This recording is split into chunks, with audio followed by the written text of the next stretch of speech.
What is up, fellas? We are ready for week two after a crazy week one.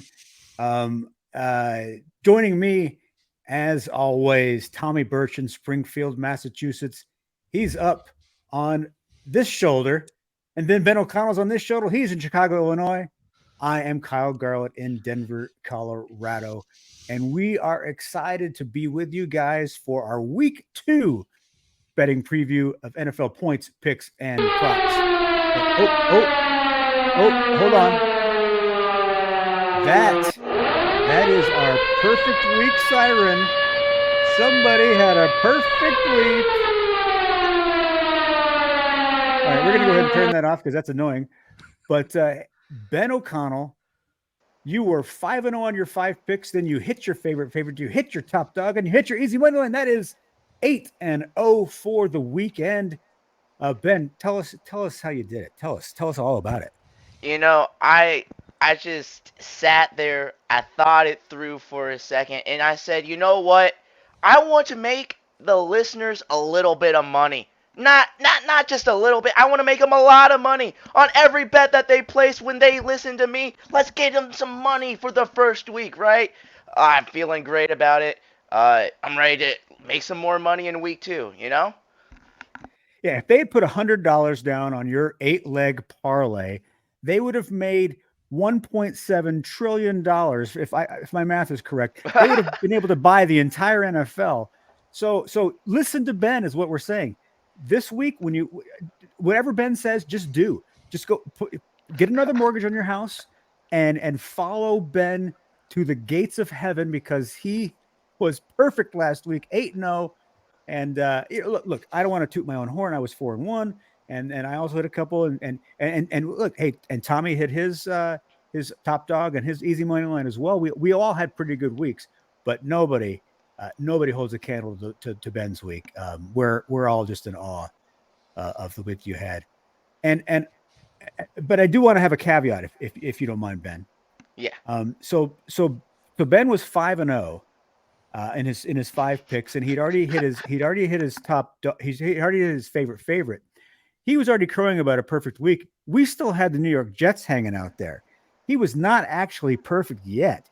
He was calling the perfect game in the seventh inning, and you don't do that. And I think the perfecto gods said we must sink Ben. And so, Jets fans, if you want to find out why it is that Aaron Rodgers blew out his Achilles, it was probably because Ben was calling the perfect week before the Jets had played their game. And the perfecto God said, we must put this man in his place. And so they blew out the Achilles tendon. But fortunately for you Jets fans and for Ben, I had drafted Josh Allen as my fantasy quarterback. And the fantasy gods hate me even more than Ben is hated by the perfecto gods. And so they had Josh Allen out there throwing out footballs like he was Oprah Winfrey. And so somehow the Jets still managed to cover the spread. Ben won his money line bet, and that's how he became 8-0. Although, sadly, Jets fans, you're not going to have Aaron Rodgers for the rest of the year. So you can send your emails to degenerate gambler Ben at NFL points, picks, and props. And yeah, if you've got some complaints about the way that worked out for you guys. I think that the perfecto gods hate Ben, but the fantasy gods also hate me because my starting quarterback also happened to be Aaron Rodgers. So I think it was a tag team this time. Yeah. Listen, Jets fans, I'm sorry I cost you your quarterback, but don't worry. Throw him in a dark closet, give him some peyote. He'll be fine. He'll be fine. He'll have the strongest Achilles you've ever seen. Don't even worry. I mean, he's hyping up Zach Wilson like he's like the Messiah. So maybe we'll see something good out of Zach Wilson this season. Well, when we get to the Jets at Cowboys, we can talk more about that. But based on what I saw of the Dallas Cowboys this week, I'm not feeling great about Zach Wilson taking on that defense. I did want to cover some of our award candidates and how they did in week one. No, we're not going to do this every week because that'll get a little tedious. But there were some great performances of the guys that we have predicted to be the award winners by the end of the year. And I just wanted to go through those. The MVP race, both Ben and I have picked Patrick Mahomes, and he was good if he can find a wide receiver who actually can squeeze the football. Lamar Jackson was fine. The defensive player of the year candidates, though, all really shined. You had a sack from Matthew Judon, 2 hurries, 4 pressures. Patrick Surtain, 5 targets, 0 completions. That's pretty good, Ben, from what I understand. Quinn Williams had 5 tackles, 2 solo tackles, a fumble recovery. Offensive rookie of the year, Tommy, is all on Bijan. He scored his first career touchdown. Had 56 yards rushing, 27 yards receiving. It was a sweet touchdown too. Bryce Young was not great, but he only allowed 2 sacks, and I think that's for a rookie to show that kind of pocket awareness makes me feel better about him in the future based on his numbers than where he might be. Although I'm really crowing about my guy Zay Flowers. I feel like that he has established himself as Lamar Jackson's favorite target. He had 10 targets. Nobody else in that Ravens offense had more than 3. So clearly, Lamar and Zay Flowers have a pretty good connection. I'm excited to see where he goes the rest of the year. Defensive Rookie of the Year, Tommy's Lucas Van Ness, 2 hurries, 3 pressures, a sack. Jalen Carter, so he had 3 hurries, 5 pressures, a knockdown, and a sack. The dude had a 32% pass rush win rate, and he was double teamed 54% of the time. The only player in the league who had more Jonathan Allen. So if they're already treating Jalen Carter like he's Jonathan Allen, dude is going to be a stud. And then I had Jack Campbell, 2 tackles, and he allowed 1 completion on 3 targets.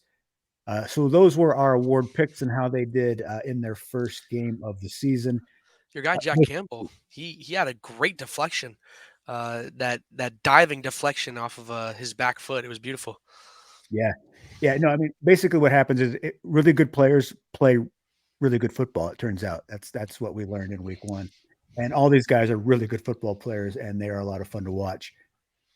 Week 1, what are your biggest takeaways from the week? Tommy, let's start with you. What was the one the game, the team that most surprised you? Honestly, it was probably I mean, everybody's going to say this, but it had to have been Dallas. I mean, we all expected Dallas to win that game, but nobody expected a skunk 40 bomb. I mean, the Giants have a serviceable team. They were a playoff team last year, and there was some really, really bad teams playing this weekend, and none of them got blown out the way that the Giants did. And that Dallas team looks legit. And Dak didn't even play that spectacularly. It was just a defensive he didn't need masterclass. Yeah. The Cowboys barely broke a sweat to win 40-0. It was really impressive. Ben, how about you? The team that surprised me the most in week 1 is going to be the Chicago Bears. Or I guess a lack of a team, if that's fair to say. Jordan Love threw 245 yards and 3 touchdowns. They made the dude look like the next Favre. And they also showed a lack of creativity in the offensive play calling. There was no plays downfield. They're just throwing a bunch of stupid screens, man. Like, the game plan is so easily predictable. There was an air around the city that this team was going to be different.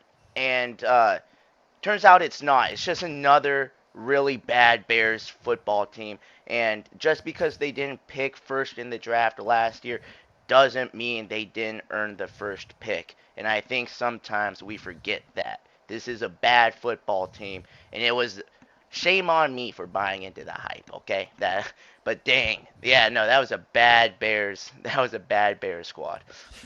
I wonder if that play calling had anything to do with, I always, like, everybody's blaming, the play calling, but also, the play calling is usually centered around what your offense can do. So that makes me question not only the entirety of the offense and maybe offensive coordinator, or it makes me question whether they have any confidence in Justin Fields. Well, so here's the thing too, is he's coming up on a contract year. He's coming up on this. You need to find out if you can invest money in him. This isn't a team that can win the Super Bowl, but this is where you need to just put in plays that are going down the field and having him either throw 5 touchdowns or 5 interceptions every single game so you know who this guy is. You drafted him to be the face of the franchise. Allow him the opportunity to either prove that or to prove to be a bust. But regardless, you have to find something out, and right now they aren't finding anything out other than they can't move the ball. So like I think that that's my issue with it. Is like I understand you might not have the confidence in him, but you just have to let him. You have to let him figure that where he is on the spectrum of greatness Yeah. because yeah, it's just not working out. No, you're either trying to win a Super Bowl or you're trying to figure out how to win a Super Bowl. The Bears are in the second category, and you've got to find out if Justin Fields really is the guy. And yeah, you cannot hide him in this offense. He is the entire offense. Let him rip for good. If you lose every game because he's not ready, so be it. At least you know where you stand. Yeah, you cannot hide him. And I mean, it was obvious of the two quarterbacks that were on the field, he was the worst by far. So yeah, you've got to figure out where you're going as Chicago Bears team. For me, the biggest surprise was the Los Angeles Rams. I really thought the Rams were going to turtle and be a bad team this year. They didn't have Cooper Kupp, and yet they still threw for over 300 yards against a very good Seattle secondary. Matthew Stafford, not just back and healthy, he looked like Matthew Stafford from his Detroit days when he was throwing for 5,000 yards. I mean, this offense with a bunch of no-name guys looks really good. And again, this is a good Seattle team that they just went into Seattle and they kicked the crap out of them. I mean, it wasn't close. And that is not the Rams team I expected to see. And I'm not going to, the week one is filled with overreactions. I mean, you remember last year it was the Bears beat the 49ers. We saw where those two teams ended up by the end of the year. So we're not going to get too excited about 1 week, but man, the Rams have some fight in them. I mean, obviously Sean McVay is a great coach. We knew he was going to be not going to roll over, and Stafford is good, but man, this team, I mean, what a huge week one win for them. I was shocked. I mean, I was so on board with Seattle that I not only picked them to win, like to beat the spread, but I also picked them as my favorite. I mean, this was I don't think any football fans expected this, but you know what this kind of feels like to me? It feels like last year, but for the team they played against, Seattle. We were all expecting Seattle to, roll over, be a bad team. They had a no-name bust as their starting quarterback, and they went on to make the playoffs, make the wild card. And we might be on track to see. I'm not going to jump the gun here, but I mean, it's looking quite familiar. I don't remember who it was, but actually one of the three of us picked the Seahawks to win in week one last year. Beating the Denver Broncos. I don't remember who that guy was, but one of us wasn't that surprised by the Seahawks last year. I don't know if you maybe you guys remember. I don't know. We think about how awesome it was that I had a perfect week this year. That's what we're thinking about, Kyle. We only think about the present, okay? 12 months ago is. I mean, that might have been 1,000 years ago. Who cares? It's so much football has that's occurred in Roman between times. now and then. That's last season. And you know what, Ben? Perfect day. You might have gone 8-0, but at the end of the day, nothing is going to match the octopus at the end of the day. It's been a good the streak. Super Bowl We're having a octopus. good streak here. Well, I mean, you think about it. The very last game of last year, you hit the Super Bowl octopus, and then the very first week of this year, you go perfect. We're on a roll. I mean, I don't think it's ridiculous to say that you clearly have a pipeline to God, and whatever what you're just there's some kind of Midas touch going on over there. Anyway, so you're kind of like the Rams of this season, kind of out of nowhere. We're all shocked. Can I say? He's a lifeline to God, but my city of Springfield is getting the 10 plagues right now. So I guess you're in opposite directions. Poor Springfield, Mass. Yeah. Okay, so I was busy this week. I did not have time to put together a game. So, what I have in store for us today to figure out which of you two get to pick your games first is we're going to just play a little number game. So, back in the day, I was a collector of football cards. And so, I've got two cards here in my hands, Okay. and they are two of the best players to ever play linebacker in the NFL. And so I'm going to have you guys tell me what is their combined uniform numbers, and whichever of you gets closest gets to make their first picks. Okay, so combined uniform numbers of two of the best linebackers to ever play this game. Okay, and since you won the game last week, you were the superior, you get to pick first. What is So, your number? I'm actually going to get very specific here. I think that the numbers in your hands happen to be Patrick Willis and Ray Lewis, and I'm going to put it at 104. 104. Okay. Ben O'Connell, would you care to make your pick? 111.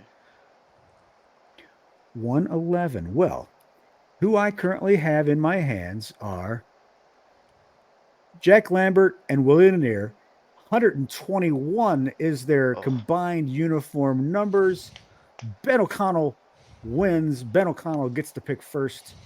And these two guys, really absolute studs. They destroyed people. Back when football was, we didn't care about concussions. You could go ahead and end a guy's life. That was just part of the game. Yeah. So, Ben, you are going to present your 5 picks first. And then when we get to our favorite, our top dogs and our easy money line, you will get to pick first. And it's fitting because obviously Tommy has shown himself to be superior in games. Since we didn't have a game, obviously Tommy loses. But Tommy, no doubt about it. Next week we'll have a game, and I'm sure you'll crush Ben. Shots Probably. fired. Oh my goodness. probably, dude. Ben, I'm sorry for Kyle's attitude. I feel so bad for you. You know how bad it is that the Broncos have a better record than me in these games? Like, come on now. Like, it's not great, man. It's not great. Ugh. All right, so Ben, you actually go in the big box because you get to go first. And we are going to start with your very first game of the week, and that is the Las Vegas Raiders at the Buffalo Bills. Good pick. Hey, what's up, everybody? I'm gonna take the Las Vegas Raiders +9 going to Buffalo. Listen, what the Raiders did. I'm not gonna sit here and make a bunch of excuses for the Broncos, right? It was obviously a poor show. I don't want to interrupt, but I feel like that this is a justification for what. Look, hey, the Raiders are actually a good team. It's not that the Broncos are bad. The Raiders are good. Look at what they're going to do to the Buffalo Bills. Listen, That's my initial thought. You go from here. Listen, Kyle. I feel like my history's shown I don't necessarily like how things are gonna unfold. I just tell you how they happen so the bettors can make some money. Listen, Las Vegas, they slowed down the game and limited possessions against Denver. That was the #1 thing. If you actually sat down and watched it, completely different Denver team. They were moving the football, they were having some success, and really the key to it was just the management of the game from the Raiders, which is kind of odd to say about a Josh McDaniels team, but interestingly enough, that's how it happened. Buffalo had a poor showing. They gave up 172 on the ground last week. Hard to believe that Josh Jacobs is only going to be held to 48 again. I think that it's a mismatch there. I think Josh Allen will have a bounce back game, but I think that Buffalo probably only wins by a 7-point margin or something. I still like Buffalo to win this game, but I have the Raiders covering a 9-point spread. I'm with you on the fact that this is a big spread for a team that just won on the road. So the disrespect, they were 4-point underdogs. They go in and win, and now they're 9-point underdogs. It's like last week didn't happen. And it's strange because Jimmy G was good. The Raiders were fine, and the Bills were god awful. I mean, they lost to Zach Wilson. Yeah, and yeah, I agree with you. Josh Allen's not going to be garbage again, but 9 points is a big spread when you consider that the Raiders are actually the 1-0 team here and the Bills are 0-1. I'm with you on that. Honestly, I think the +9 spread is just too much, and I am a big believer that although, and I do agree, I think that I watched the Raiders and Broncos game in full, which uh, which wasn't very fun to do, but I care about my profession, so I'm out here sacrificing my eyes and my mental capacity and brain cells to watch these two Tommy is teams play falling each on the other. grenade for you. Exactly. I'll jump in front of a train for you, you know? And the train being the Las Vegas Raiders, they control the pace. And I'm a big believer that controlling the pace of the game is one of the most important parts of winning. If you can have the game at your speed, you will win the game because that's when you're disciplined. That's when players are more comfortable in their roles. And when you're in practice, you practice to your pace. So when you can play as if you're playing in practice, everything is going to come easier to you. Your every step is going to feel more it's going to feel less mechanical and more muscle memory. And I think that the Raiders at +9 is beautiful here because I mean they did control the clock for the majority of the game against the Broncos, and the Bills didn't look that good. However, it is not Josh Allen-esque to throw 3 picks in the game and then come back the next week and then have another bad game. It's just not in his playbook. So I do think it's going to be a good game, but the Raiders are not going to lose by more than 9. The last year after Josh Allen lost to Zach Wilson and the Jets, the very next week they lost to the Minnesota Vikings when Josh Allen fumbled the ball in the end zone for that safety. So, but yes, I don't disagree with you. And one last thing on this, Ben, if you'd like to change your Coach of the Year candidate to Josh McDaniels, I think Tommy and I would allow it. It It's feels not it gonna feels happen. kind of like Not you're gonna leaning that happen. direction. Not gonna I happen. don't know, it just feels Never. like that you're kind of becoming a Josh McDaniels fan. I don't know. I Hell would, will have to freeze over for that to happen. I need you to know. all Who right, says I'll it be checking already the isn't? weather. I'll be checking my weather app the rest of the day. Oh Okay, god. next game for you, Ben. The Seattle Come Seahawks and the Detroit Lions. Listen, I came on to the show last week to tell the listeners and tell the people the Detroit Lions this year, Super Bowl. Super Bowl contenders. This team is for real. I don't think anyone expected, myself included, that they would then go out and beat the Chiefs in Arrowhead. Okay? Now, we can make plenty of arguments on why that happened, but come on now. This Detroit team seems like they got something going for them right now. Seattle, complete opposite. They laid a egg, dude. It was horrible, man. Seattle couldn't get anything going on either side of the ball offensively. They only picked up 95 in the air and 85 on the ground, and then they allowed 426 from the Rams. Listen, Detroit's gonna take to a sold-out Ford Field their first home game. They're going to find a massive blowout win here. They're going to go 2-0 on the road to the Super Bowl. I like Detroit by 6 in this one. I also have a prop in here, which is that the first score in the game is a Detroit touchdown. That's going to be plus 145. Listen, I don't think Seattle is going to score on their first drive if they get the ball first, and if Detroit gets the ball first, I think that they just go set the tone, get it into the end zone. Uh, let's go make money on it, right? Let's go Lions. Let's go. Yeah, my one concern about Detroit was that against the Chiefs, minus Chris Jones, their offense only managed 14 points. I want to see more from this Lions offense.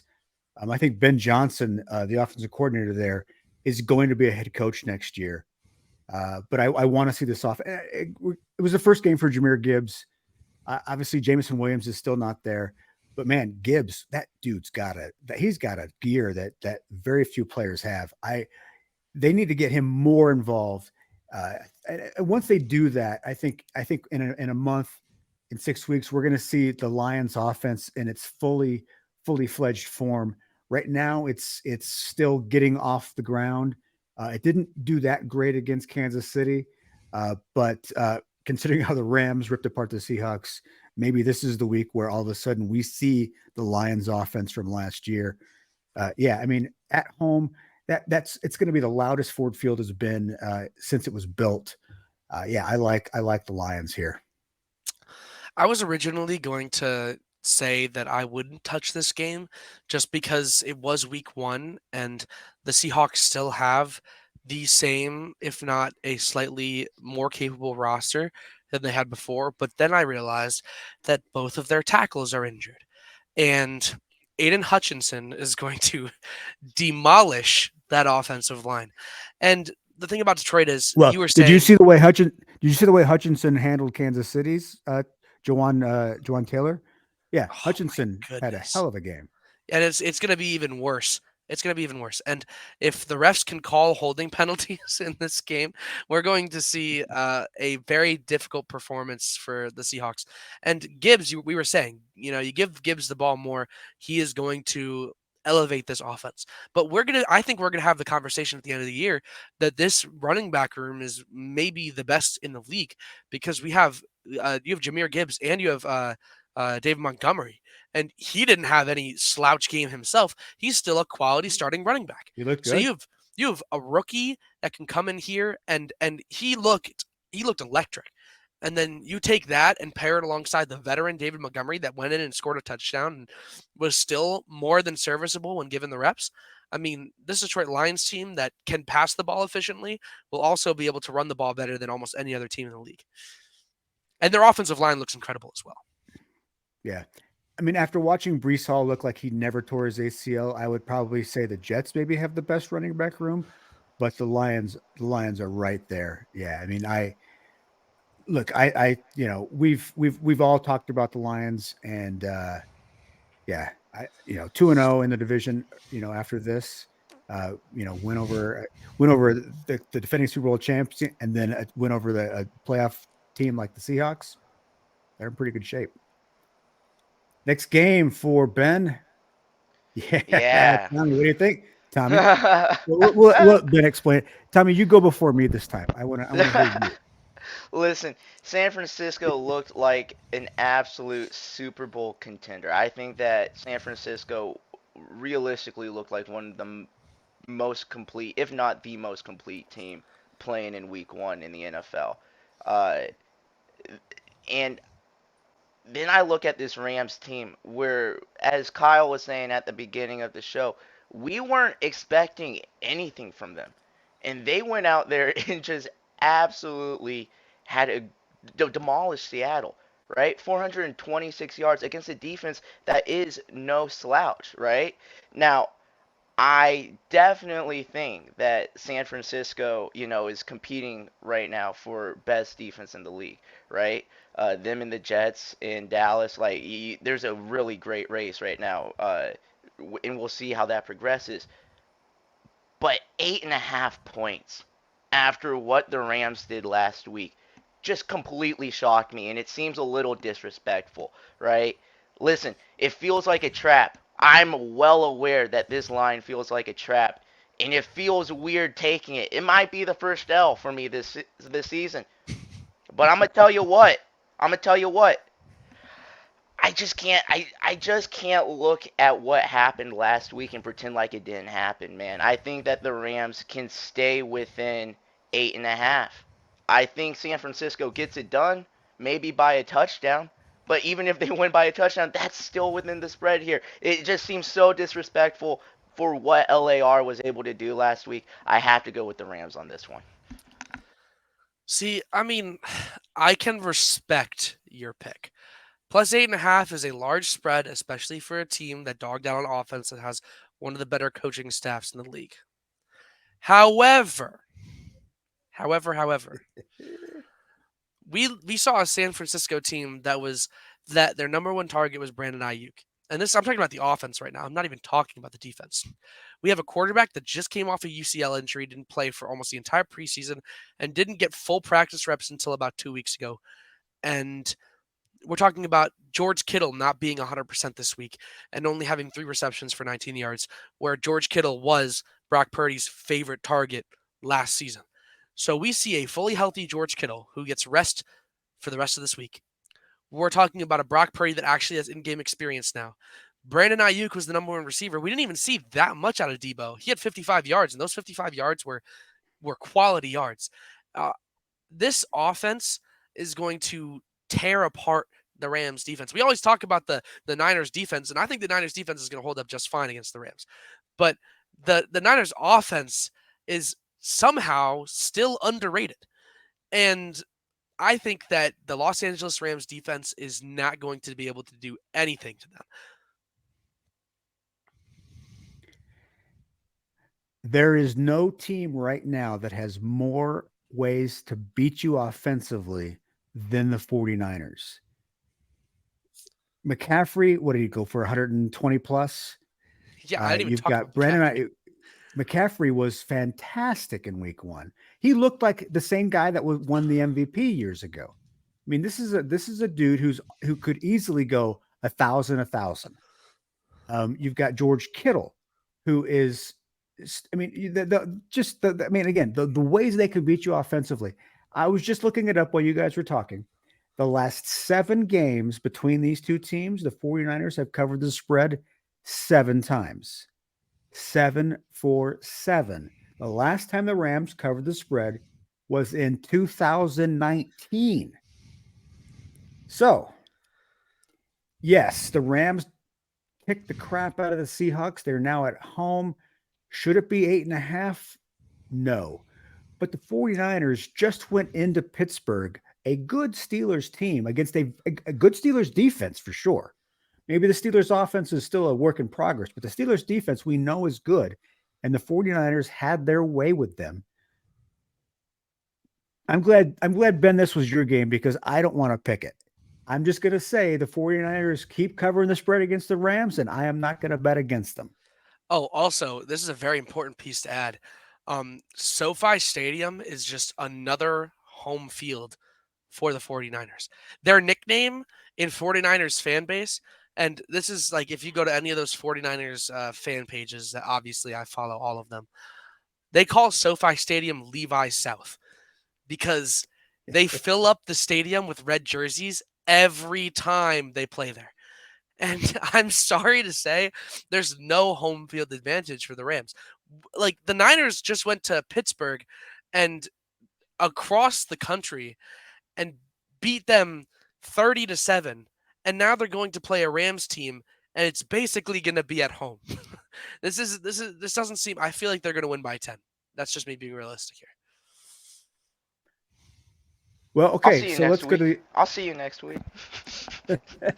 I should not be arguing with Ben after 8-0 week.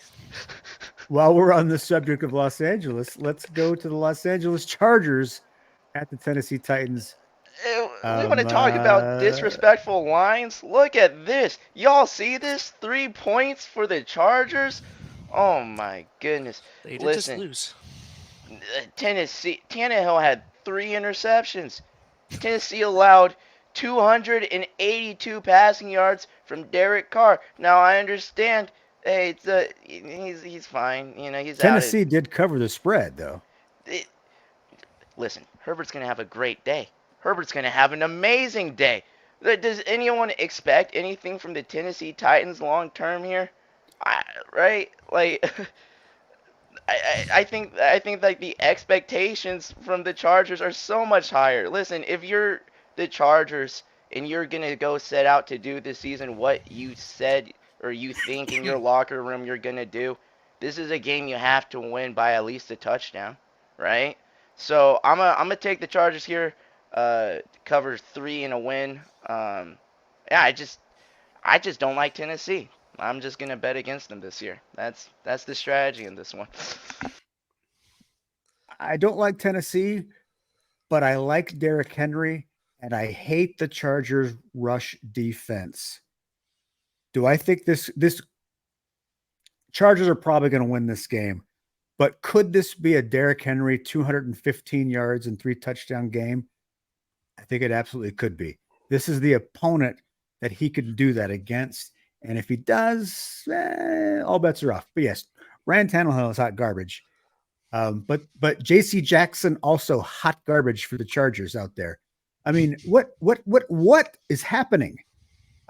He went from the best quarterback in football with the Patriots to absolutely lost out there in LA. I mean, you just handing points over to the Dolphins last week. I will forgive getting beat by Tyreek Hill. A lot of guys get beat by Tyreek Hill, but that pass interference at the end of the first half that handed 3 points to the Dolphins, which ended up being the margin of victory, was so stupid. I mean, come on. So yes, the Chargers are the better team, no doubt, but Derrick Henry may be the best. Well, okay, I love Justin Herbert. Other than the quarterbacks, the best skill player on the field, Derrick Henry, could make this a game. So that's all I'm going to say. I would probably hit the Chargers on this, but if there's a kind of a prop bet on Derrick Henry, I would probably hammer that. See, I'm not usually I like to think that I'm a very bold football fan, and I like to give solid predictions. I don't like to sit out of any. However, this is one where it's just difficult for me to pick because as much as like the Chargers are the favorite, they are a better football team. The problem with me is the unknown, and I don't like betting on the unknown. And what the unknown is, it's how strict and how much leash are the Titans coaching staff giving Tannehill before they take him out and put Malik Willis or Will Levis in the game. That's my first concern because he is already on his way out. They drafted 2 quarterbacks in early rounds 2 years in a row to replace him. So how much time are they going to give Tannehill? If he throws 1 interception in this game, we don't know if he's going to get taken out of the game and put somebody else in. And the second part is, who are they going to put in? Because at this point, Malik Willis and Will Levis are literally listed as number 2A and 2B on the depth chart. There is no third. So now we have no idea who's going to go in the game because they don't even know who they're going to put in the game. So I just have an issue with not knowing. But one thing that I do know is that the Chargers for the last 2 years have been absolute stinkers at run defense. And one thing that has been consistent in the last 2 to 3 years is Derrick Henry being one of the best running backs in the league. So I might actually go with the Titans to win.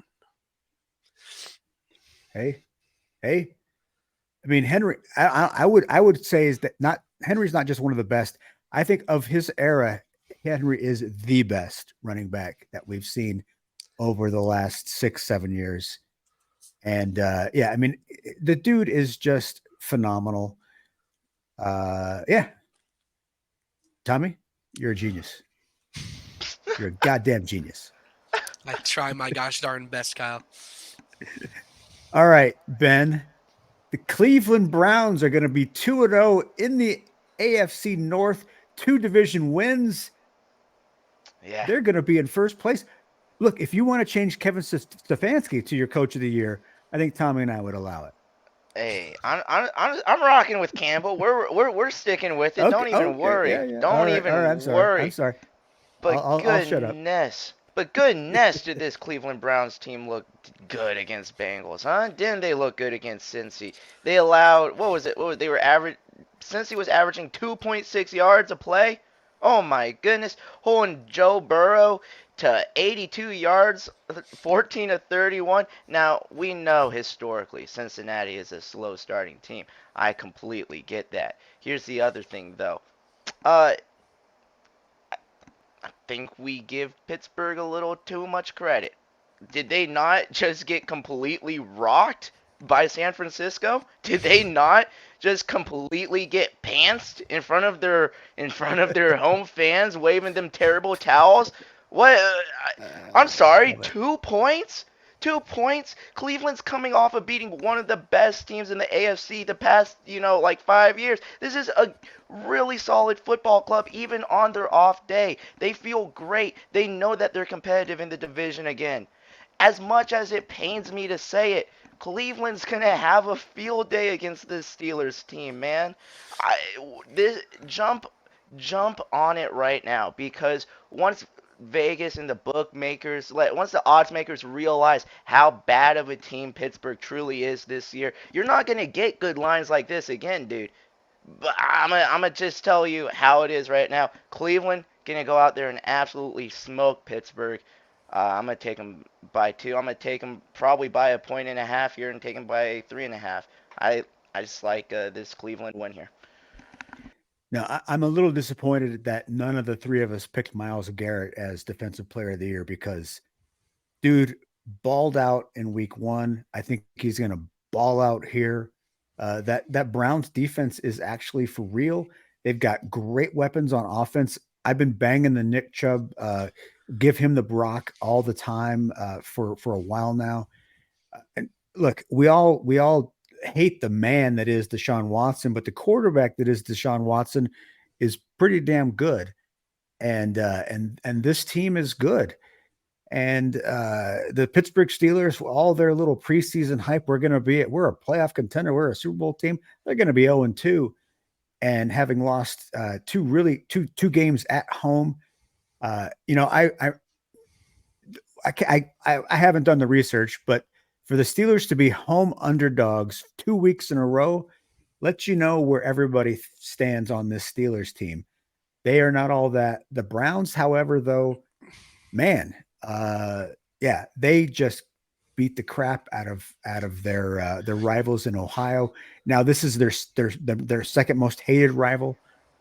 Cleveland Browns looking at 2-0 and feeling great about themselves. I am with you, Ben. I like the Browns here.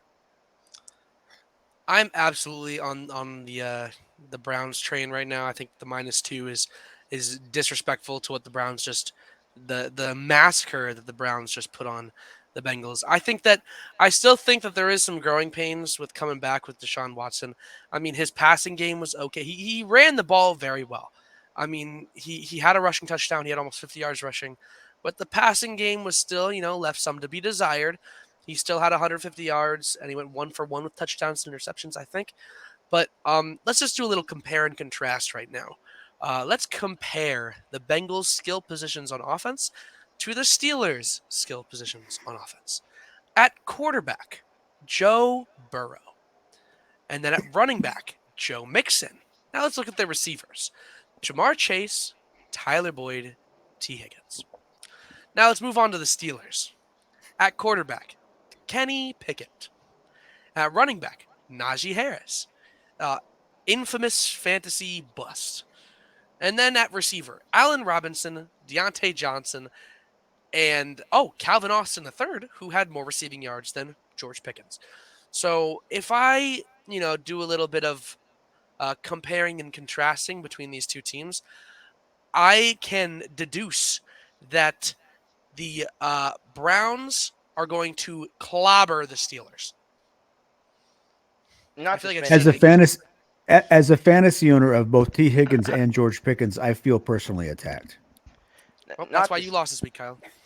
Not to spend too much more time on this, but Najee Harris last week, 6 carries, 31 yards. Listen, when they are put behind the 8 ball, the Steelers have no way to really get back out there. They can't throw their way out of a deficit with Pickett. There's just no way for them to come back, and I think that Cleveland jumps on them early. It's just one-way traffic after that. Yeah. I did like that there was, what was it? I think there was 9 different receivers for the Steelers. That was a bit nice to see the ball getting spread around a little bit. I mean, you have to at that point, though. Come on now. Ben, thank you very much with your 5 picks. Tommy, we're going to start with you. And that's not it. How about that one? The Kansas City Chiefs at the Jacksonville Jaguars. This is a playoff rematch from last year. Yeah. So I, my first thing is we saw it was a Thursday night game between the Chiefs and the Lions, and we've all agreed that the Lions are going to be one of the best teams in the NFC this year.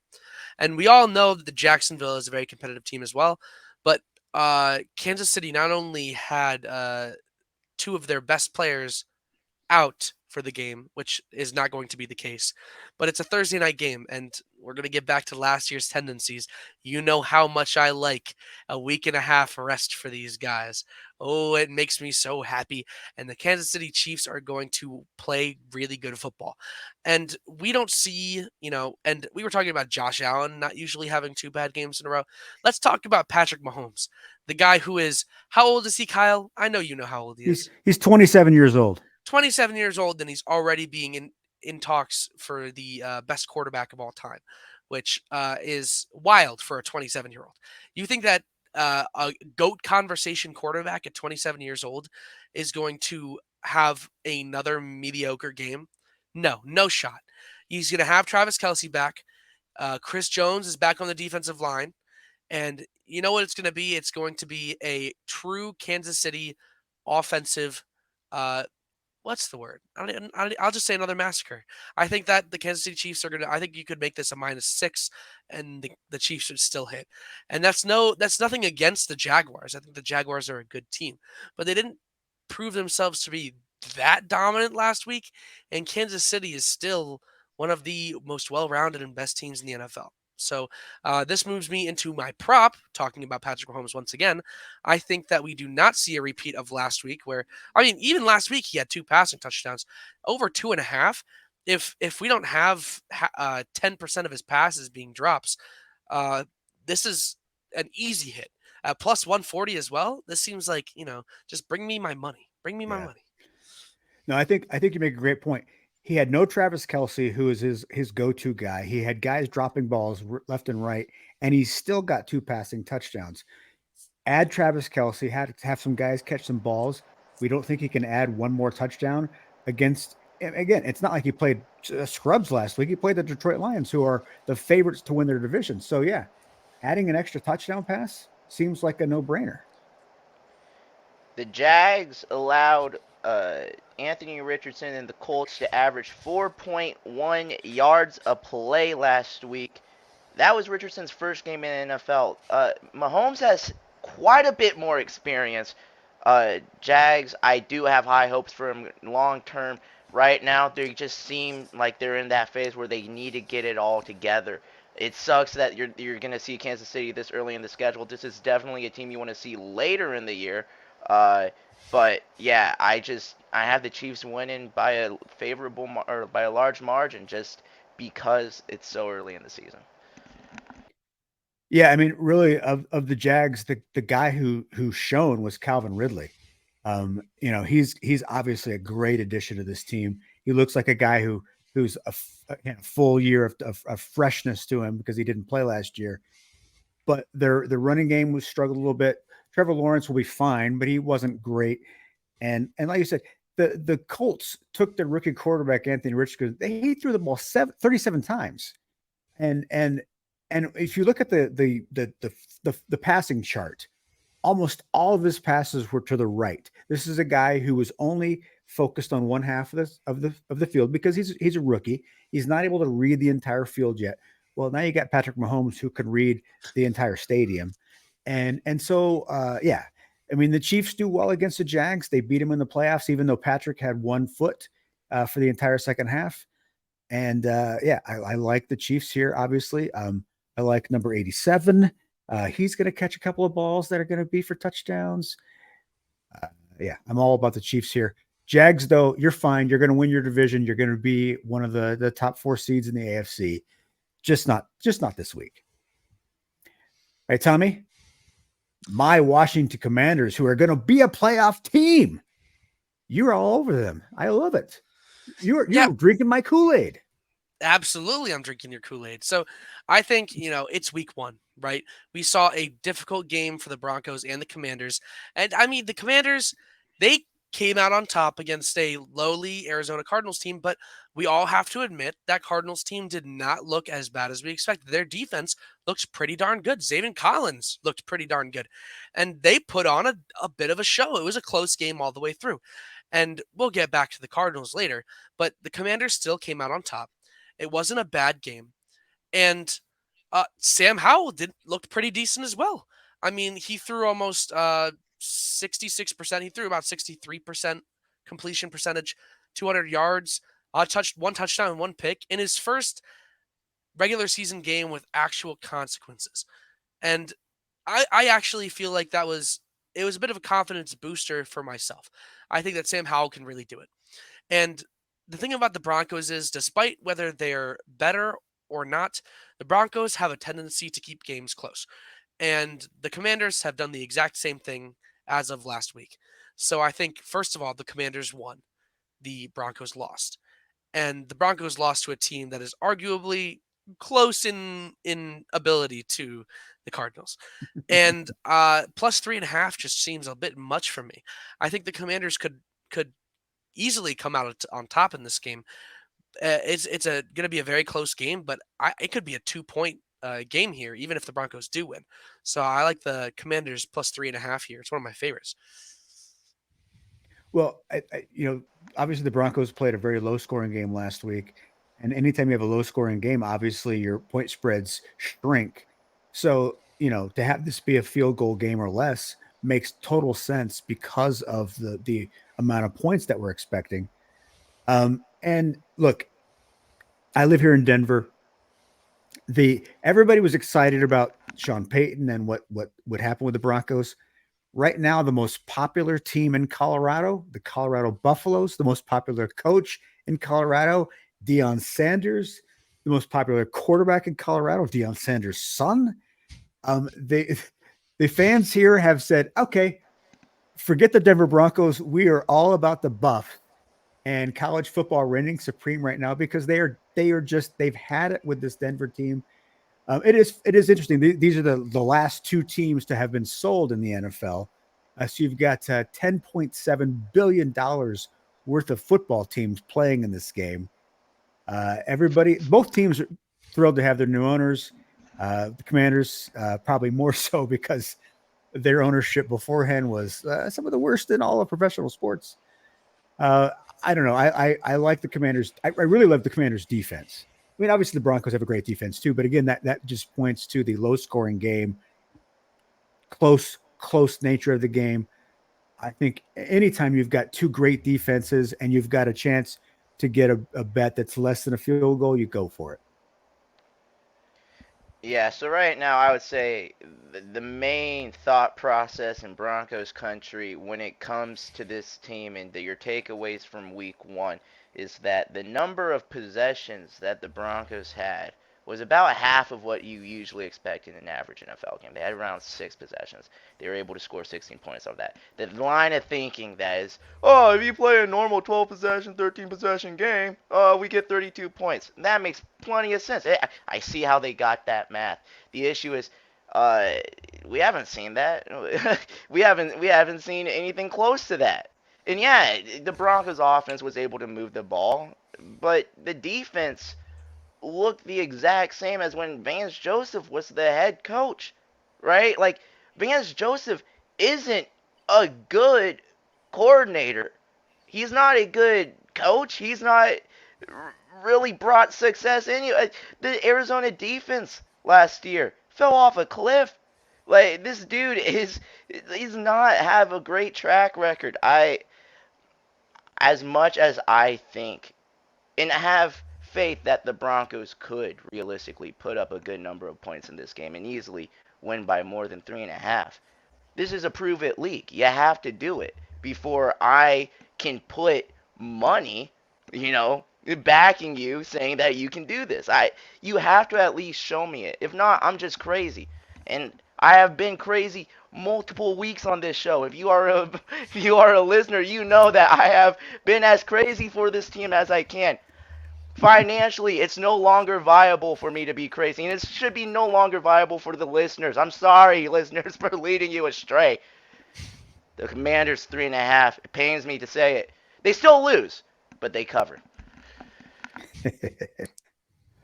All right. Speaking of those Arizona Cardinals that played the Commanders last week, Tommy, you've got the Arizona Cardinals covering against the New York Giants. All right, calm down, Ben. I see that face over there.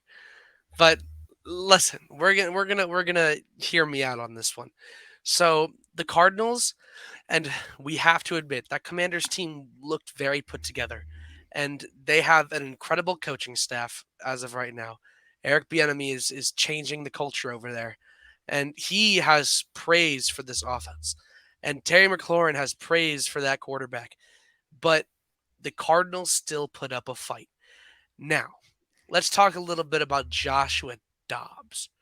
Joshua Dobbs had 132 yards, 0 touchdowns, 0 interceptions. It doesn't seem like a very good game. But here are the stats that I find very important. 70% completion percentage. That's the first one. That's one of the highest out of the entire NFL these first couple weeks. And he had about 6.5 yards per throw. Now, that is a fairly low number, but it is quite high for a guy who came in 2 weeks ago and doesn't even know half of the players on his own team. He came in, he played safe football, he didn't turn the ball over, and he worked the system the way that they needed him to in that scenario. And now if we look at how the team they just played, the Commanders, and then look at the Giants who played last week. Which team do you think looks worse right now? I think we're all betting on the Giants. The Giants don't even deserve to be on an NFL power rankings list because of how bad they played. They could trade for one of the XFL teams, and I think people wouldn't be able to tell a difference. It was that bad of a football game. And if the Cardinals were able to keep it within 4 to the Commanders, who are probably going to end up higher in the standings than the Giants are this year in the NFC East, then they can keep it within 5.5 to a team that is arguably going to be worse than the team they just played. With a week of Joshua Dobbs in that system, with a decent rushing attack, with a variety of offensive playmakers. I mean, you got two serviceable tight ends, Trey McBride and Zach Ertz. Zach Ertz is at the end of his career, but he's still quite good. He had 6 receptions. And then you have a very, very fast wide receiver group. And then a defense that was causing disruptions. I mean, this Cardinals team is not what we expected it to be. And I think that they're going to lose. I do. But I think plus 5.5 seems pretty sweet. To me, this really comes down to the question: do we think the New York Giants are as bad as we saw last week? I don't think that to be the case at all. I think the Cowboys. I mean, a lot of us have said that the Cowboys are the best team in the NFC East, one of the best teams in the NFC, if not the best. And so the beatdown, and it's one of those games that just gets away from you. There's crazy weather, and all of a sudden things snowball, and it's 40-0. The Giants are not that team. The Giants are not the same team from last year, however, either. They were very fortunate to make the playoffs, and I think that they take a step back this year. And could the Cardinals cover the spread? I mean, they're at home. Why not? Joshua Dobbs gets another week in the system. He gets to spend another, week learning. Jonathan Gannon, pew pew pew pew pew, gets another week with his players. Maybe this Cardinals team is not the boobs of the league that we thought they were. I still think they're going to be a bottom 5 team, but that doesn't mean that they can't win, a few games at home against teams that are on the edge, like the Giants are. My concern more is, how long before the New York fans turn on Danny Dimes and his new contract. I mean, the guy's getting $160 million, and he did absolutely nothing in week 1 to look like he deserves, $5. So he better get it turned around quick, because New York is not the place you want to fail. And right now the Giants are in desperate shape of failing miserably before the season really is even started. So Yeah. for me, like regarding what you just said, I mean, sorry to cut you off, Ben. I just want to You're quickly good. slide this point in. I do think that the Giants are going to be much better than what we saw last week. There's a lot of it's week 1, the conditions were bad. I mean, it just got away from them. However, do we think that the Commanders are going to end up higher in the NFC East? Because it's probably going to be 1 and 2, Eagles, Dallas, right? But that 3 spot is looking like it's going to be the Commanders. And if they can hold it within 4 to the Commanders, who are going to be at the 3, what are they going to be able to do against a 4? I think for me, it's I you have to ditch out of the run game so quickly. When you fall down 16-0 at the end of the first, you go into the half, it's 26-0, right? We know that the Giants want to run the football. Saquon Barkley got 12 carries for 51 yards. That's still a 4.2 average, right? The Commanders, you know, they were able to rush Brian Robinson 19 times for 59 yards. That's a 3.1 average. I think that Saquon Barkley is going to be significantly better, in this game. I think that he's going to get plenty of carries. I think that this is when we actually find out how good the Arizona Cardinals run defense is. I don't think that as much as I love Brian Robinson, this is going to be a bigger test. I like the Giants to get a little bit more production. This is a game that I'm gonna personally stay away from because 5.5 is just such a wonky line, dude. Like, I can see it falling either side here. But if I was gonna put money anywhere, I think I'm gonna back the Giants in this one. I just think that they have a bounce back week here. All right, Tommy, we are in Carolina for the New Orleans Saints at the Panthers. Yeah, I mean the Panthers, just simply put, they're not ready. I mean, they didn't seem like, although Bryce looked quite good with his pocket presence, and he felt it felt like he was a seasoned, quarterback when he was in the pocket. He wasn't playing stupid. He knew when to step up. He had great vision. However, it's still, a rookie. And the Saints are a complete team. I think all of us expect them to lead the division this year, although they have a pretty terrible division to play in. But the Panthers are not that. The Panthers are not in playoff contention, as of right now, at least. And I think that the Saints are just a much more well-rounded team. I think that they could really open up against. I mean, they actually played okay with Michael Thomas, and Chris Olave had an incredible game. And I don't think the Panthers are going to be able to keep up with that offense. And as the biggest concern is what the New Orleans defense looks like, and I don't think the Panthers offense is going to be able to do much against that Panthers defense. Not because sorry, did I mix that up? Panthers offense against the Saints defense. However, that's not because the Saints defense is great. I just don't think the Panthers offense is put together yet. Yeah, no, Brian Burns really right now is the only superstar on the Panthers. And he was fantastic in week one, but everybody else is still kind of figuring themselves out. The Saints have a lot of veterans, and yeah, I think they go into Carolina and they take care of business. I expect another big day from Demario Davis. I think that he had an excellent game last week. I like the Saints -3 in this one as well. So this is an interesting game. The New York Jets, Zach Wilson going into the Dallas Cowboys, who just won 40-0 against the other New York team. Tommy, tell us your thought process here. This is my thought process, right? The Jets defense is one of the best in the league. They had 3 interceptions against one of the most well-established quarterbacks in the league, and Dak Prescott Let me is not. say, Josh Allen also is the most turnover quarterback in the league since he became a quarterback. Since 2018, he has more turnovers than anybody else. So he's established, but he also is a turnover machine. Yeah, Although but we also have you're to not take into wrong, account that Dak led the league in interceptions last year. So yes, I mean, and Josh Allen, his first 2 years in the league were his first league. Everybody expected him to be a bust because he played terribly, and his second year he was okay at best. So he kind of gets a bad track record for his first 2 seasons in the league.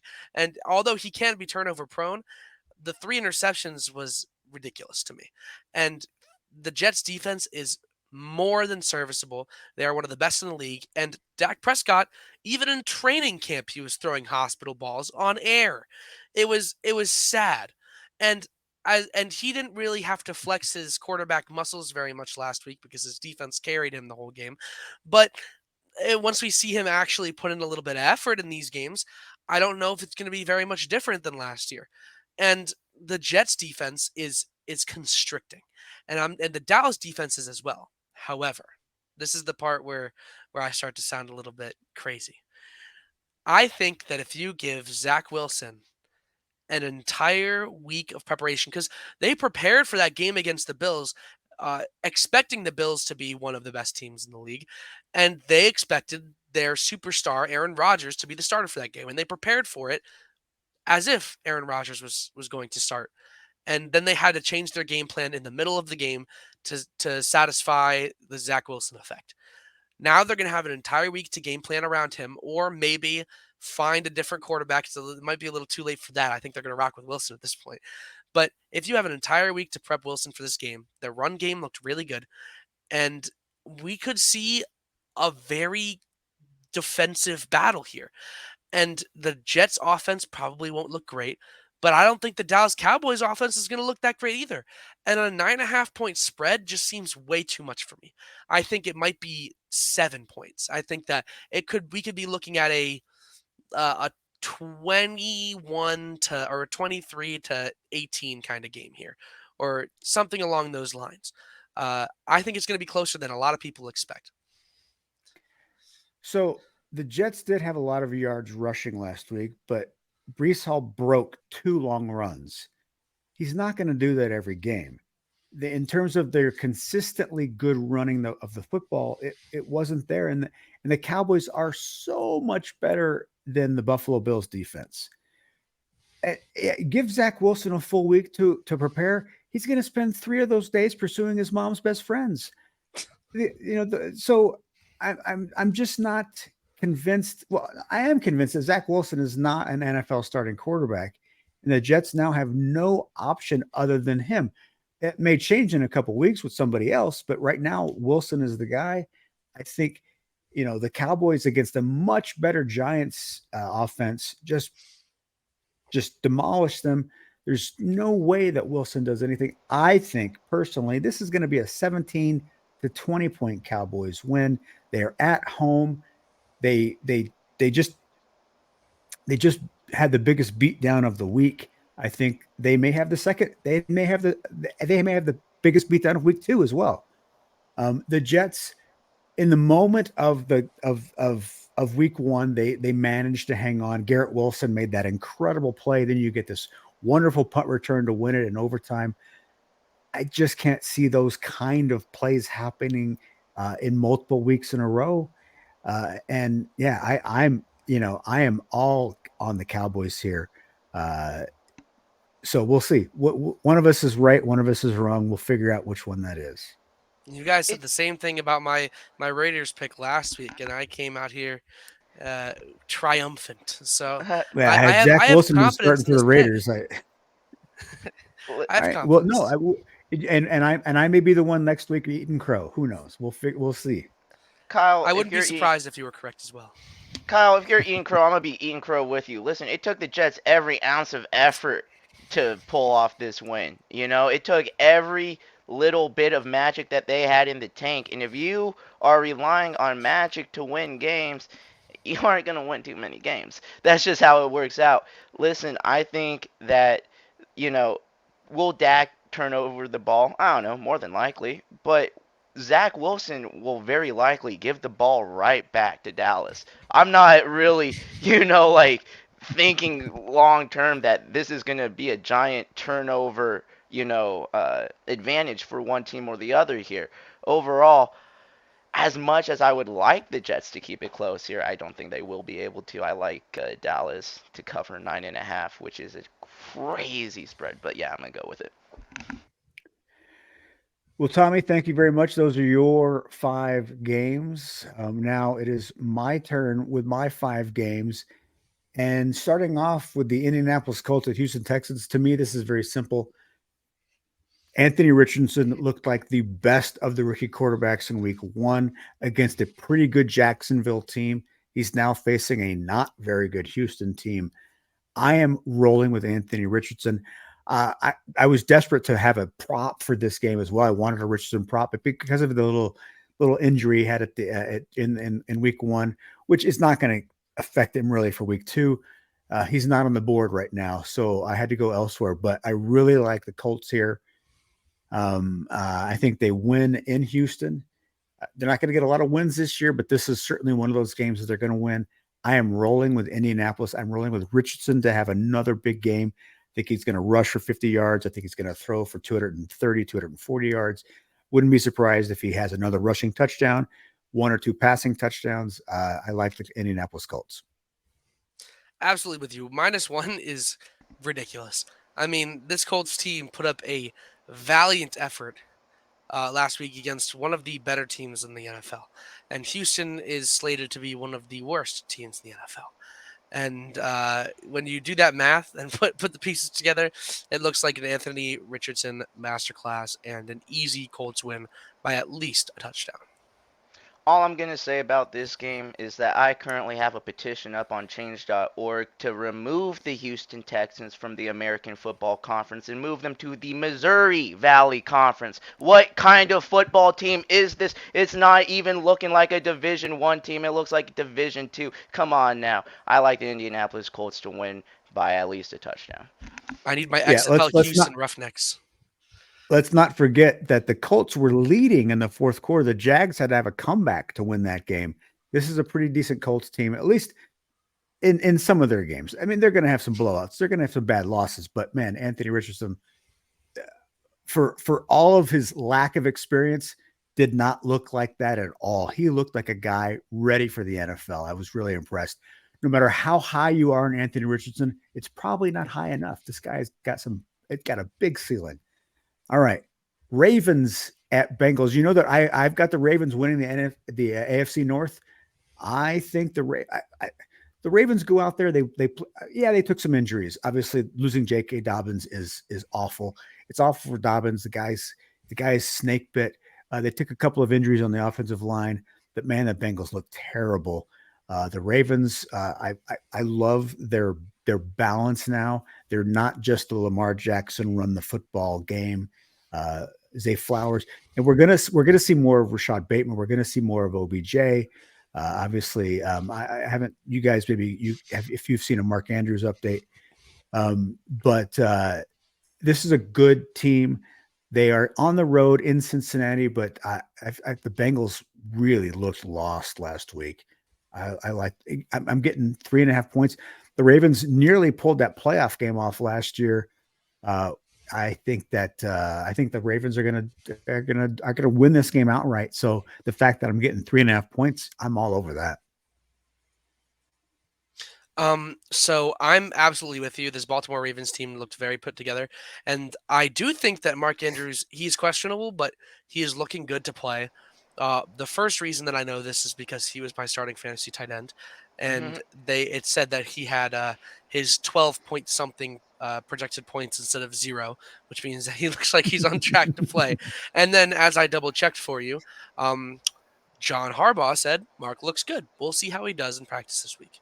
So it looks pretty darn good. And with Mark Andrews also being one of Lamar Jackson's favorite targets, plus a revamped wide receiver core, seeing as Isaiah Likely, the backup tight end for the Ravens, who I also happened to start in replacement for him last week, had 1.4 points. And that means I think he had 1 reception for so many yards. And it was just disappointing, but you know that when Mark Andrews gets back in there, it's going to put a whole different gear in their offense. And Cincinnati just did not look that good. And we're going to see a beautiful Baltimore Ravens win here. A win. I like it. The amount of turnaround you need to win this game if you're the Cincinnati Bengals is insane, right? We saw where they're starting this year. We saw where they started last year. They're slow starters, and I'm not saying that they're going to be as bad as they were last week. In fact, I expect them to look better, but you can't expect the level of improvement in 1 week that this team needs to be competitive with one of the best teams in the AFC. I like the Ravens to cover plus 3.5, and I'm with Tommy. I can see a win here. Well, yeah, I mean the Bengals offensive line did not look good last week. The Ravens is not a team you try to get well in blocking for your quarterback. The Ravens are one of the best teams at befuddling an opponent's offense. I like the Ravens, and my prop bet comes from this game. I've been honking Zay Flowers for a while. I'm getting plus 500 on an anytime TD for Zay Flowers. Again, Flowers already has established himself as Lamar Jackson's favorite target. Now, that may change when Mark Andrews comes back, but it's not going to all of a sudden diminish Flowers in the offense that much. He's going to be he had 10 targets last week. Nobody else had more than 3. I like Flowers to get a lot of looks. He had 9 catches out of those 10 targets. Let's say because of Andrews, he drops back to 6 completions. Let's say 75 yards. One of those is going to be a touchdown. Plus 500 for Zay Flowers TD. I am all over that because I love the Lamar Jackson Zay Flowers connection. It's going to be great all year long. That's a great line for that. Sorry. Packers and the Atlanta Falcons. This is a tough game for me because obviously both these teams really looked good last week. Packers going to Chicago. They beat down the Bears. Excuse me, guys. I was working baseball earlier today, and my voice has taken a beating from yelling at people. The Atlanta Falcons also looked fantastic in their win over the Carolina Panthers. Desmond Ridder, they're going to hide him, but the running game here, you've got the two-headed monster of Bijan Robinson and Tyler Algier. They both looked fantastic in week 1. There's no reason to think that they're not going to look fantastic in week 2. They are at home. The Falcons offense is unusual in today's NFL, but that doesn't mean it's bad. And I like the Falcons here. I'm getting some points at home against a Packers team that looked good, but they're still suspect. And I like the Falcons here to go ahead and take care of business. I like that two-headed monster. And when Ridder does throw the ball, perhaps he'll throw it to Drake London, who's a pretty good wide receiver this week. He's got Kyle Pitts. And the Falcons defense actually looked really good last week. So I'm liking the Falcons here. Absolutely with you on this. I mean, Green Bay did look good, but they looked good against a very limited Chicago Bears team. And I can also say that about the Falcons. The Falcons looked good against a limited Panthers team. But I think that Panthers team was a bit more of a challenge for the Falcons. And the Falcons came out on top, and they had a great offensive performance, even with Desmond Ridder only throwing 18 passes. However, he completed 15 of them. Through 8 yards, he had 8 yards per completion, and he had 115 yards and 1 touchdown. This is going to be a very fun game to watch, I think, because we get to see a Falcons team that's always fun to watch because they're just so versatile, and we get to see a Green Bay team that is fun to watch because of I always talk about the unknown. I mean, the unknown of Jordan Love against real good competition. It's going to be a very fun game to watch, but I do see the Falcons beating that plus 1.5. I think they win this game and hand Jordan Love his first loss of the season. We keep talking about unknowns, and I think that truly is the biggest takeaway for me. When they came to Soldier Field and played the Bears, I felt like I learned more about the Bears than I did this Green Bay Packers team. I still have a lot of questions about Love as a quarterback, about what this offense is going to look like long term against good football opponents that aren't the Chicago Bears. With that, it's no fault of their own, mind you. It's just how scheduling works out. I'm going to have to pick the Atlanta Falcons here. I just can't wait to actually have some sort of evidence and concrete thing to look at with this Packers team so we know how to predict them down the road. Yeah. Yeah, that is the thing is even though they won big last week, they still are an unknown. I'm a Jordan Love fan, and I enjoy watching him play. I just feel like I know more about the Falcons than I do about the Packers, and that's part of the reason why I'm rolling the Falcons. So not exactly a Super Bowl preview or a playoff preview or a game that you care about preview, but it's the Chicago Bears at the Tampa Bay Buccaneers. And I never really thought that I was going to pick Baker Mayfield to cover a spread this season. But here we are in week 2, and I'm already on the Baker Mayfield bandwagon. Look, the Tampa Bay Buccaneers still have great wide receivers in Chris Godwin and Mike Evans. They went into Minnesota, and we all knew Minnesota was going to take a step back. They were 11-0 in one-score games. Nobody continues to get that lucky. They're now 0-1 in one-score games this year. So yeah, so I don't know what to make of the Bucks win, but I was surprised by it, and so I'm going to go ahead and give them the benefit of the doubt here at home. They are the team that's rolling the winning streak, and the Bears did not look very good last week at all. So Bucks getting 3 at home, yeah, I can see a Bucks winning this game 24-20 and covering that spread. That's where I'm headed. Now, I'm going to make a little bit of a callback here because last week I had some nice words to say about Baker Mayfield and I defended him just a little bit. And I said that, previously last year he played okay. And I'm not one to brag, but I think that he lived up to my expectations. And I think that he may continue to do so. I heard the stories from his teammates about how at halftime he had already figured out the opponent's defensive calls. And that is quite impressive if it is as true as they say it is, because his teammates are probably going to hype him up a little bit more than we know from behind the scenes. But if he's paying that much attention to the defense and he understands the schematics and he goes out there and he really did put up a solid performance and he sealed the game. It was because of Baker Mayfield. I never thought that I would say that Baker Mayfield was the won the football game for the Buccaneers. I'm just against the Vikings of all teams. You know what? I like to think that I have a little bit of faith in this team, and if we're being honest, the Bears are levels below the Vikings when it comes to talent. So I think the Bucks might win comfortably. I am going to buy 3.5 more points for the Buccaneers on this for no reason other than the fact that it's the Chicago Bears. This team sucks. They can't push it down the field. They can't do anything with the football when they have it. They look at it and ask you what to do with it. That's how confused they are when they have the football. I'm going to take the Bucks at -6.5. I'm not convinced on Baker Mayfield yet. He had a great showing. When I heard that story about the Vikings defense, I was more of like, how are the Vikings being that sloppy? Because he hasn't done this in the NFL before. We haven't heard about the magic, mind of Baker Mayfield, okay? So if he can continue to do this, I will give him his roses. But come on, just the one time, I got to think that that's just some sloppiness from Minnesota. Not sold on Baker yet, but I could see a future where I am. I still like the Buccaneers by 6.5 in this one just because the Bears are that bad.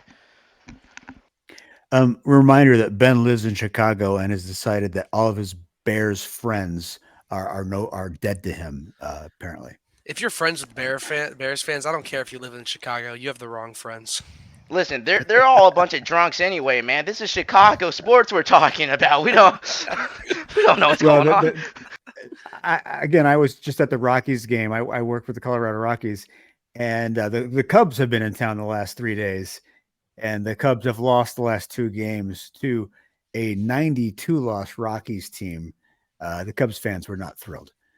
So Chicago fan bases are having a rough go right now.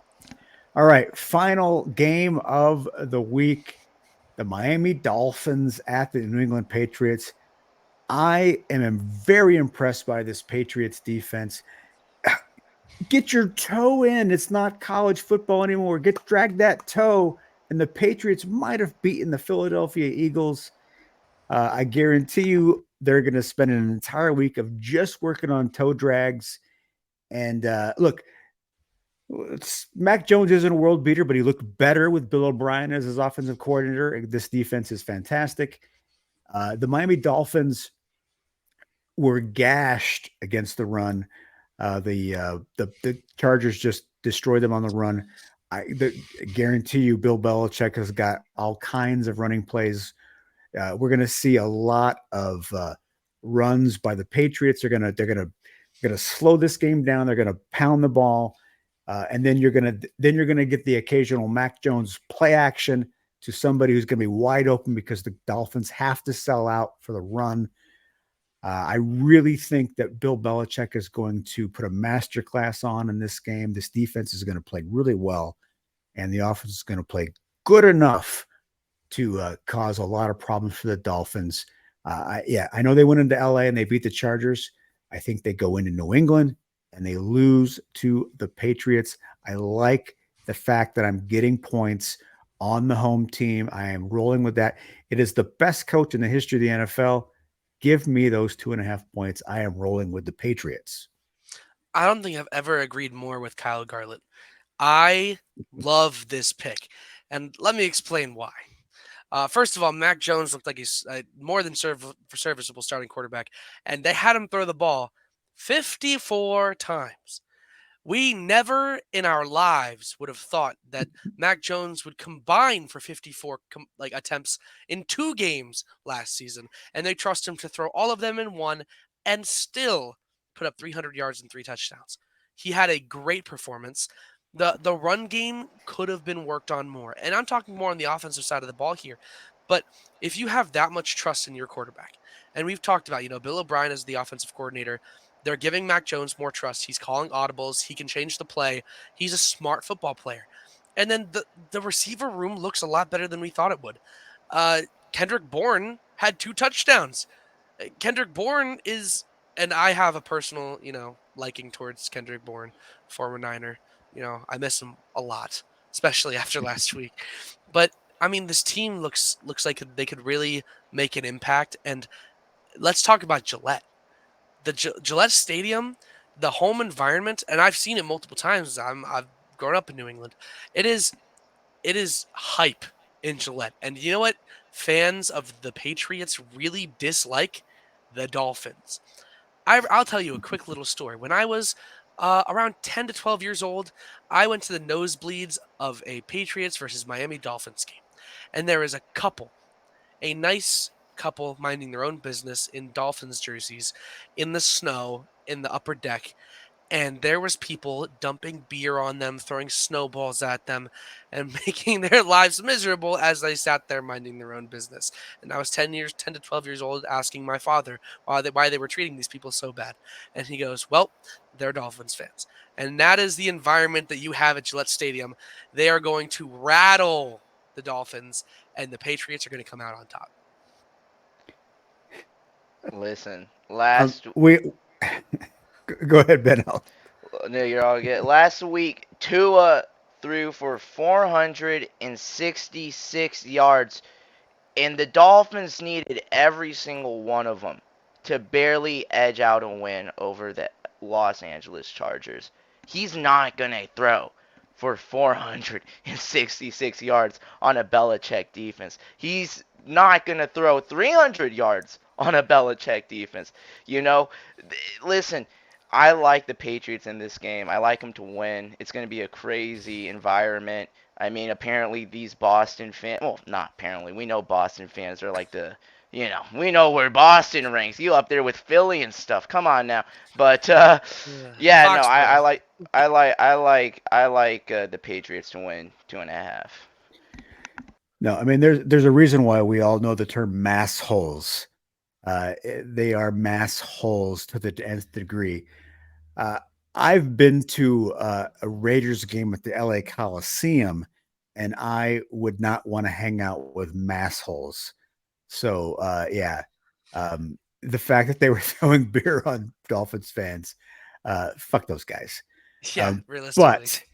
But as terrible as their fans are at Fenway Park, at the Boston Garden, you name it, or TD Garden, whatever the hell it's called now, that they're still going to be better than the Dolphins this week. And it's because of Bill Belichick. It's because of Bill O'Brien.